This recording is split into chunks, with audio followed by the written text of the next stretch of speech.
Bonjour à toutes et à tous.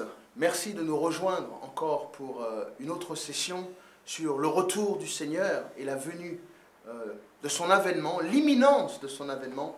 Merci de nous rejoindre, vous qui nous regardez, que ce soit sur Internet, que ce soit sur DVD, que ce soit sur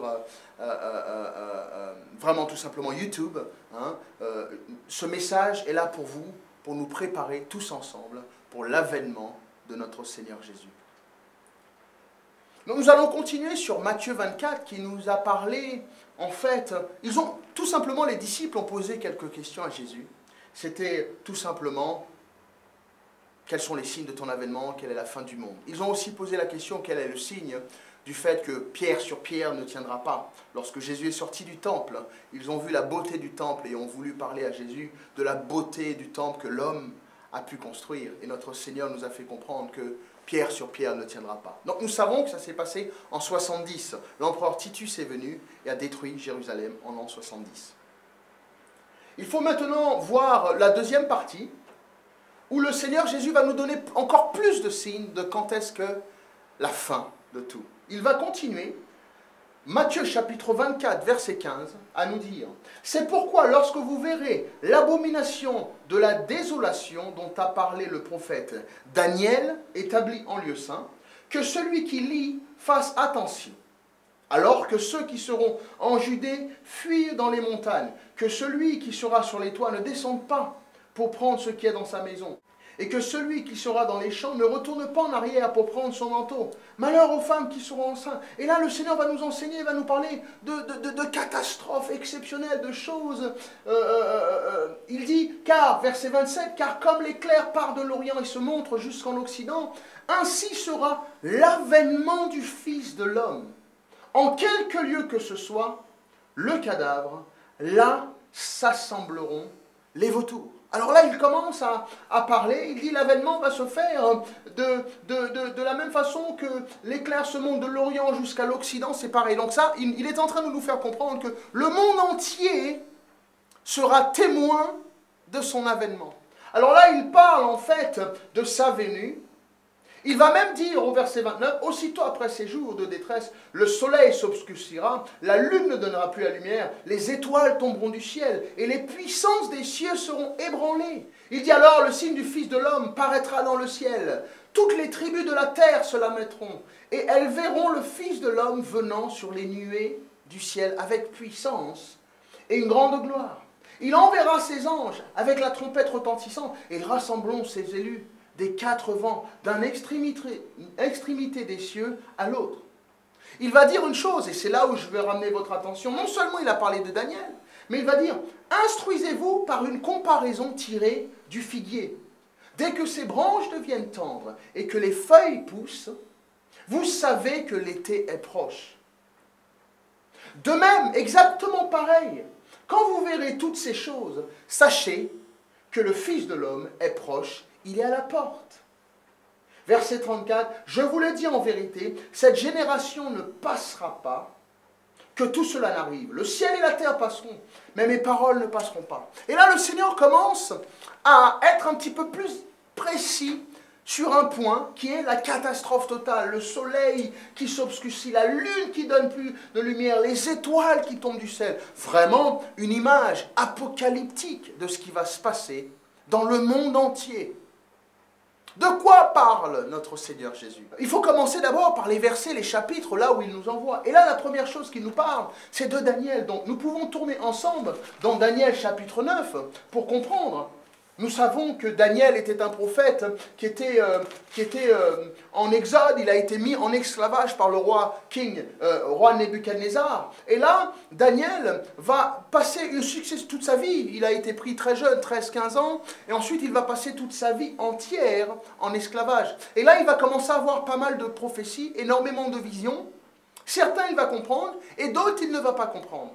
Et donc, dans Daniel chapitre 9, nous voyons Daniel qui pleure, qui est en supplication et qui crie, qui demande à Dieu, « Je ne comprends pas, je prie pour mon peuple. » Et pendant qu'il faisait ça, un ange lui est apparu. Et cet ange, dans un vol rapide,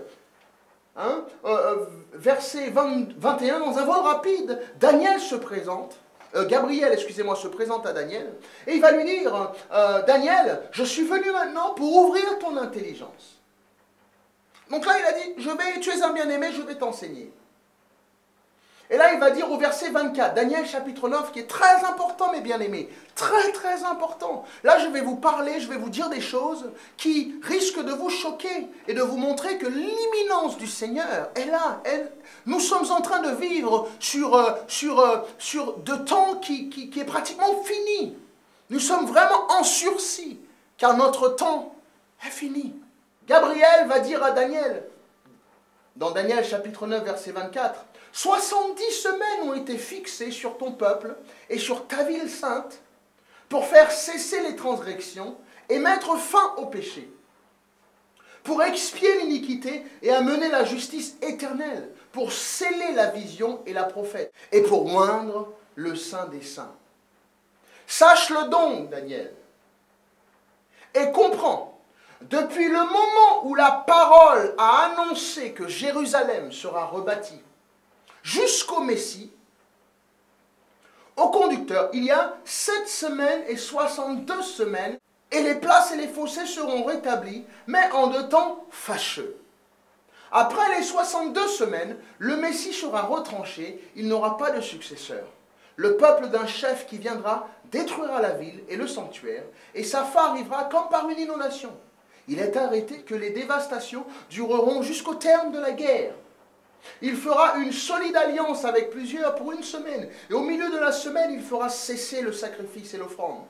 Le dévastateur commettra les choses les plus abominables jusqu'à ce que la ruine et ce qui a été résolu fondent sur le dévastateur. Donc là, Gabriel va donner un certain temps, une explication d'un certain temps. Il va dire 70 semaines. Et le mot semaine en hébreu ici utilisé est le mot Shavaot. Shevaot ou Shavaot, qui veut dire année. Donc 70 ans est établi sur ton peuple, sur ta nation et ta ville sainte. Donc il parle pas vraiment du monde, il parle en fait d'Israël, du peuple juif, du peuple élu de Dieu, du peuple hébreu. Et il dit 70 semaines a été établi sur ce peuple. Depuis le jour où l'annonce a été donnée de rebâtir Jérusalem. Ce qui est magnifique, et afin de comprendre, il faut voir que Jérusalem, depuis l'an 70, a été détruit. Le peuple hébreu éparpillé partout, ils n'ont pas eu de nation. Et il y a beaucoup de gens, vous allez me dire, mais pasteur, attention, faites attention de ce que tu vas annoncer. Mais beaucoup de gens ont annoncé la fin du monde ou des choses comme ça. Il y avait un élément qui manquait, il y avait beaucoup d'éléments qui manquaient. Ils ont pu annoncer des choses et ils se sont trompés. Aujourd'hui, je suis là pour vous dire que le Seigneur revient bientôt. Je n'annonce pas des choses de ma tête, de ma pensée. Je suis en train de vous dire, si nous prenons Daniel 9 et nous l'appliquons sur des faits réels aujourd'hui actuels, le temps est proche. Et donc, cet élément-là est simple. C'est que Israël, pendant plusieurs milliers d'années, n'avait pas de ville, de terre, de nation. Israël a été éparpillé par-delà toutes les nations et partout. Mais sachez que les Nations Unies, le 29 novembre 1947, s'est réuni, et à cette date précise, ils ont annoncé la création et la naissance d'un État d'Israël. En 1947, l'annonce a été donnée. Nous savons qu'en avril 1948, l'État d'Israël a pris naissance. L'annonce a été donnée en 1947, vérifiez s'il vous plaît. Mais bien aimés, ne restez pas en disant « Oh, c'est farfelu, oh, ceci, encore une prophétie ». Ce n'est pas une prophétie, Daniel l'a prophétisé. Jésus nous a enseigné dans Matthieu 24 de regarder sur ce que Daniel a enseigné.